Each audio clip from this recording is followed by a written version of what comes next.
Sinabi sa'yo? Umamin nung bandang huli na sabi niya kung magkakasala ba ako sa'yo, matatanggap mo pa ako uli. Siyempre para sa akin masakit. Tinanong niya yung kung sakali o nagkasala na siya. Yun ang tanong ko. Sabi ko, bakit nagkasala ka na ba? Sabi niya, hindi na siya sumagot. Tapos yun na, yung umamin na siya na may karelasyon na siya. Hanggang sa pag-uwi rito, sinama sa bahay. Ha? Ano? Sinama pa sa bahay niyo? Opo. Pilipino? Opo. Pero nagpaalam po siya sa akin na baka pwedeng isama ko dyan.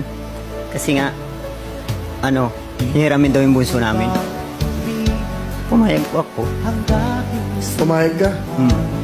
Para sa mga bata, gusto nila makita eh. Gusto nila makita yung anak ko. Masakit. Kasi nakakapanghinayang. Almost 16 years po kaming nagsama. Nang dahil dun sa pangarap namin. Bakit mo siya pinayagan kasi mag-abroad? Na dapat ikaw na lang ang umalis para yung mga anak mo may kalinga na isang ina. Ayaw na bunso. Ano nararamdaman mo nun? Masakit.